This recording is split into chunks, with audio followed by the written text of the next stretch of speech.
ক্ষীরা আলুর ডবল হবে ক্ষীরা বিক্রি। সম্মানিত ভিউয়ার্স, আসসালামু আলাইকুম। আপনারা দেখছেন এখানে একটা আলুর জমি। এই আলুর জমিতেই আপনারা দেখেন আলুর দুই সারি পর পরেই ক্ষীরার গাছ দেয়া হয়েছে।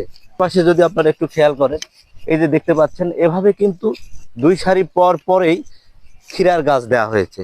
সাথী ফসল আলুর সাথে সাথী ফসল হিসাবে এখানে ক্ষীরা চাষ করা হচ্ছে।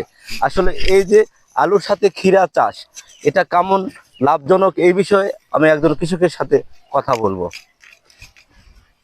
সুজিত দা, আপনি যে এই জমিতে ক্ষীরা চাষ করছেন, এই জমির পরিমাণ কত? এই পরিমাণ হচ্ছে 10 শতক। এই 10% আলুর জমিতেই এভাবে সাথী ফসল হিসাবে ক্ষীরা আবাদ করেছেন। আলু এটা কি জাত? এটা পাকড়ি না? তো আপনি একটু আমাকে একটু হিসাব দেন যে আপনি 1 বিঘা জমিতে আপনারা যে পাকড়ি আলু করেন, এটা তো দেশি আলু না? হ্যাঁ। তো এই দেশি আলু 1 বিঘাতে কত মন হয়? 70, 80, 75, 70-80 মন না? হ্যাঁ।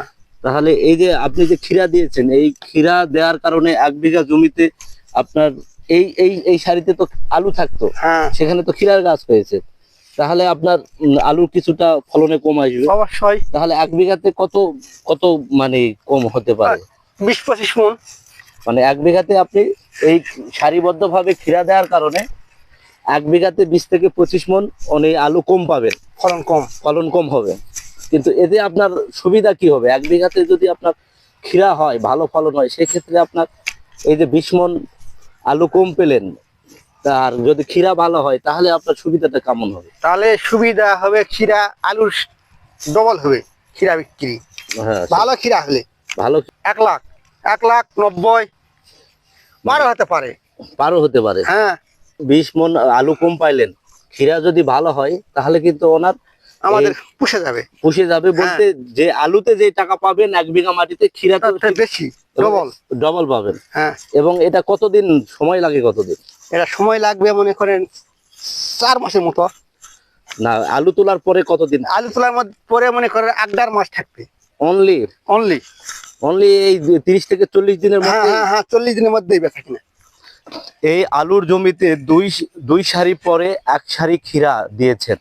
তো এভাবে যদি আপনারা সাথী ফসল হিসাবে ক্ষীরা আবাদ করেন, তাহলে আলুতে যে টাকা পাবেন ঠিক সমপরিমাণ বা তার চাইতে কিছু বেশি টাকা পাবেন এই ক্ষীরা থেকে। এবং আলু তোলার 30 থেকে 40 দিনের মধ্যে ক্ষীরা হারভেস্ট শেষ হয়ে যাবে এবং আপনি পরবর্তী ফসলে যেতে পারবেন খুব সহজেই।